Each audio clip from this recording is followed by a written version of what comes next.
Welcome back to Sip and Talk. I'm Joe. Hey everyone, I'm Sunny. We're diving back into the swirling currents of international news, specifically the latest on President Trump's tariff policies. Right, and what that actually means for global trade. Yeah, and we're also going to explore, the ever-shifting sands of the Middle East. Plus, we always hear those whispers, don't we? So we're going to tackle some of the conspiracy theories popping up around these events. It is a lot to unpack, definitely. But we're here to help you cut through the noise, get the facts, and maybe, just maybe, share a laugh or two along the way. It's all about independent thinking here on Sip and Talk. Okay, let's get into it. These reciprocal tariffs from President Trump, they got extended for 90 days, right? Yep. And now we're just about, 2 weeks away from July 9th? That's when they're set to expire. And what's kind of fascinating here is the market reaction, or maybe the lack of reaction. Yes, exactly. It doesn't seem like the markets are freaking out about it. Yeah. It's like they're just not pricing in the risk that these tariffs could actually snap back. Weird. But what does seem clear, the general consensus is tariffs push up prices. They can put a squeeze on economic activity. That's pretty standard. Yeah, classic economics. And speaking of tariffs, the U.S. Treasury, they've said they're still enforcing sanctions on Iran. Right. But then President Trump, kind of surprisingly, gave China the green light to keep buying Iranian oil. Yeah. That felt like a bit of a curveball. Totally. A real head scratcher. And then, on the other side of the coin, you had China's premier Li Qiang at the World Economic Forum, pushing for win-win cooperation instead of a zero-sum game. Sounds nice, rhetorically. But the tension is still there. Yeah. Very real. Undeniably. Okay, so here's where it gets really interesting, I think. The trade data itself, we're seeing this big shift. Oh, yeah. In 2024, global goods trade only grew, 2%. Pretty modest. Okay. But services trade, that shot up a whopping 8.8%. It actually accounted for 60% of all global trade growth. Wow. So we're talking digital services, green tech, that kind of thing. Exactly. It's like the world's going digital and green, It really points to where future competition lies, doesn't it? Innovation in services, green tech. Mm-hmm. Less about just making stuff. But then you look at the other side of the coin, protectionism is just skyrocketing, yeah. In 2024, those discriminatory trade barriers worldwide, over 41,200. That number is staggering. It's 6 times what it was before the pandemic. Think about that. For a business trying to operate globally, just layers and layers of hurdles. Yeah. And foreign direct investment, building new factories, long-term stuff. It's been negative for 3 years straight, down about 40% from its peak. It's tough to build a new factory in a new country these days. Exactly. Who wants to invest long-term when things are so uncertain and blocked? It makes sense. Yeah. But are any countries doing well despite this? Or maybe because of it? Well, yeah. Some are navigating it. Other Asian nations, think Vietnam, Thailand, Taiwan, South Korea, they've actually seen their exports to the U.S. jump. Mm-hmm. Diversification. Partly that, yeah. Strategic diversification away from China, and also some temporary tariff relief helped them out. Okay, and what's China doing amidst all this? They're trying to pivot, basically. Trying to become a giant consumption power by boosting their own internal demand. Like trying to get everyone to shop a local. Kind of, yeah. Right. But on a national scale. Support your own economy first. And then you've got Indonesia really playing the long game here. How so? Their finance minister has been talking to the U.S. about a big cooperation plan. Covers things like non-tariff barriers, strategic minerals. Balancing act with China, though. Totally. They're trying very carefully not to upset that relationship while grabbing these U.S. opportunities. They're aiming for 5.2% GDP growth, even while the IMF is lowering global forecasts. Ambitious. Yeah, and they're boosting spending on things like free meals and housing, too. It's quite a strategy. So with all this economic stuff swirling, tariffs, growth forecasts, what's the latest from the U.S. Fed, Jerome Powell? Well, Powell gave some pretty balanced comments on interest rates recently. Yeah. He's basically saying, look, we need more time to see if these tariffs cause inflation. The waiting game. Right.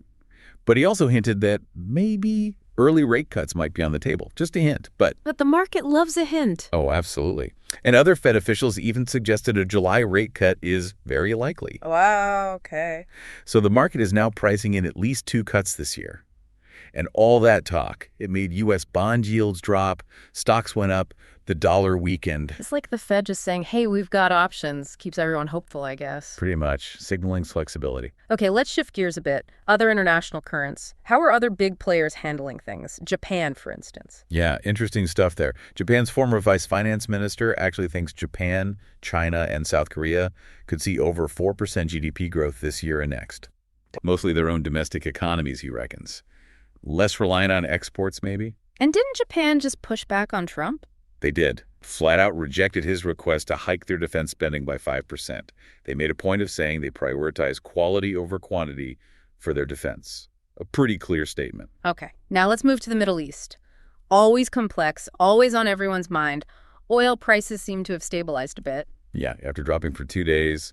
That followed this fragile 12-day ceasefire between Israel and Iran. Which was brokered by President Trump, right? He's been quite vocal about it. Very vocal, calling out early violations, warning both sides on social media. He even thanked Iran for giving that early warning before they attacked a U.S. base, allowing people to evacuate. Trying to frame it as a win. It certainly seems like he's trying to brand this as a peacemaker victory. But here's where things get murky. Trump claims Iran's nuclear facilities were completely destroyed in U.S. airstrikes. Right, that was the claim. But then you have intelligence reports, CNN, New York Times citing classified info, suggesting the program was only delayed by maybe several months. Yeah, that's a significant difference. And if you look at the IAEA, the International Atomic Energy Agency. The nuclear watchdog. Exactly. They said there was a substantive impact, but they couldn't confirm if it's months or years of delay.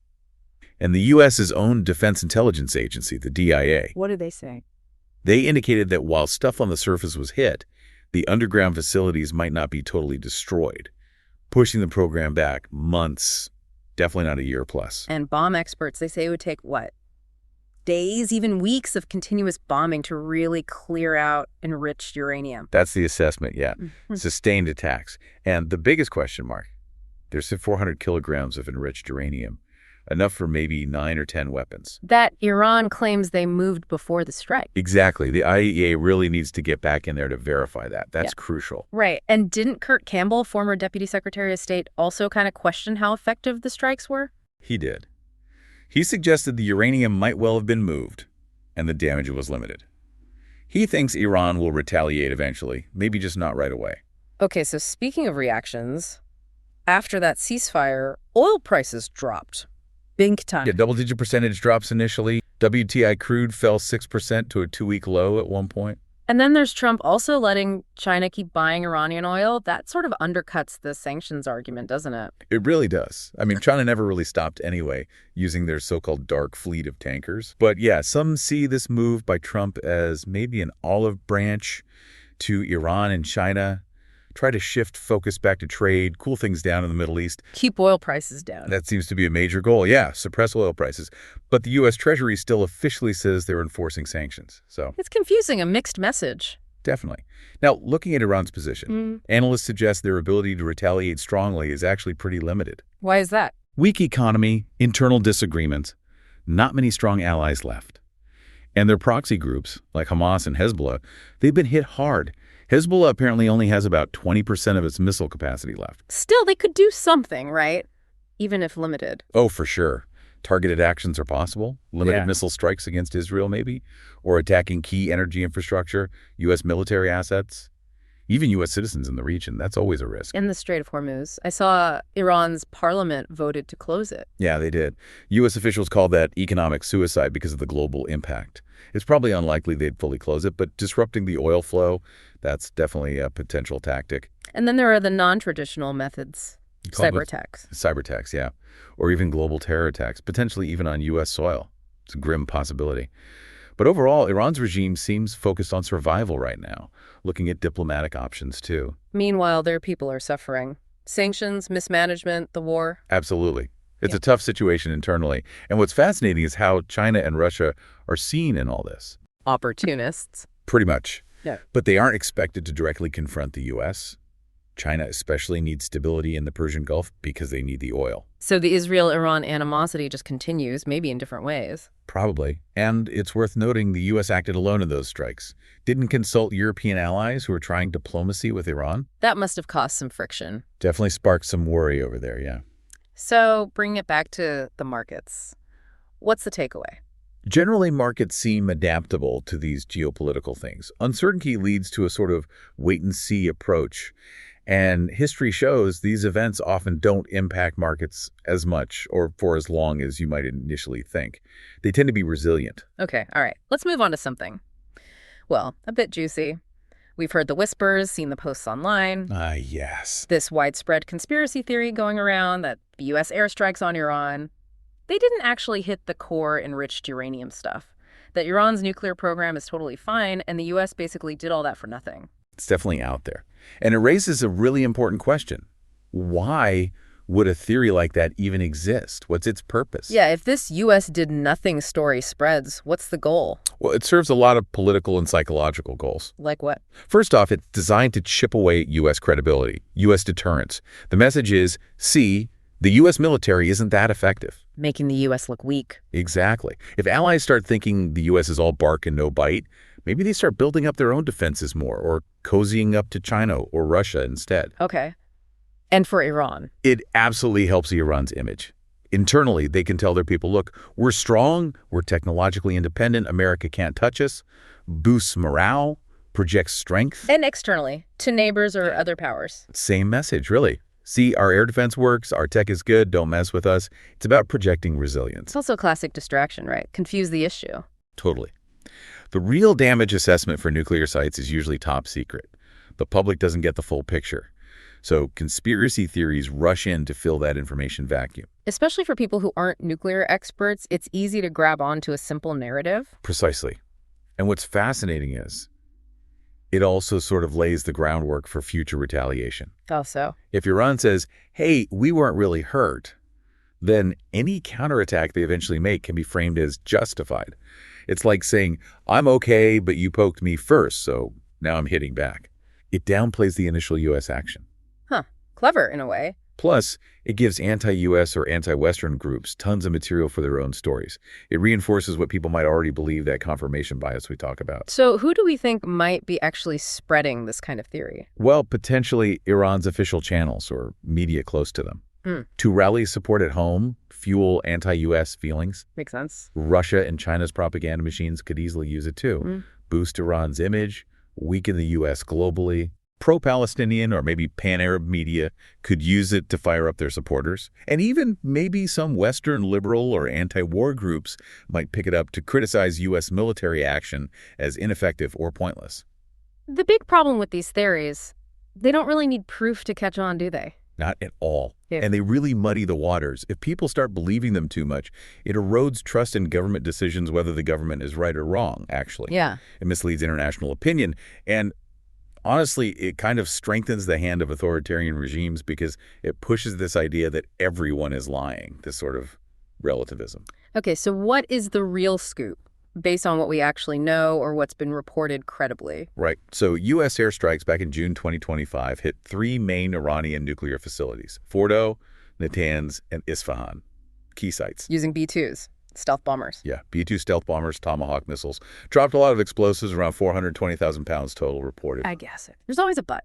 But the U.S. Defense Intelligence Agency's own internal assessment, as we mentioned, suggests that while buildings on the surface entrances were damaged, delaying the program maybe a few months. The deep stuff wasn't destroyed. The deep-seated centrifuges, the enriched uranium itself, likely wasn't destroyed. The damage was mostly surface level. Underground facilities, the core parts, probably intact. And again, Iran likely moved a lot of that uranium before the attacks. And the IAEA, the watchdog. They also said Fordo's underground site likely suffered very serious damage, but they couldn't confirm total destruction. Satellite images show collapsed entrances. New craters, sure, but it's really hard to know what's happening deep underground. And Iran's official line. Their official word is, no radiation leakage, entrance areas hit, but core facilities are fine. Uranium stockpiles are safe. So the bottom line seems to be, the U.S. did do something. They damaged facilities, caused a delay. Right, a strategic delay. But no solid evidence the core nuclear capability, the enriched stuff, was actually wiped out. It wasn't a knockout blow. Exactly. More like pushing the timeline back, not ending the program. Which is why it's so important for us, for you listening, to look at things critically. Compare the official statements, the intel reports, the satellite images. Try to piece together the most likely picture. Critical thinking is absolutely key here. Don't just accept the easy narrative. Wow, okay. What a roller coaster of information today. Seriously. From tariffs and these big trade shifts to the really delicate balance in the Middle East, and then digging into why these, secret knowledge theories even pop up. It really shows you how interconnected everything is, doesn't it? And how important it is to look at information from all sides, try to make up your own mind. Absolutely. So if you're enjoying these explorations and want to stay informed without feeling totally overwhelmed, make sure to subscribe to Sip&Talk wherever you get your podcasts. Please do. And hey, before we go, you got to check out our buddy Mickey's YouTube channel, Mickytolife. Oh, Mickey. He's got some wild memes, cool music, wine tasting, travel vlogs. His latest video, he claims he's getting smarter. Thinking smarter. Oh, boy. Yeah. Start spouting all kinds of life philosophies.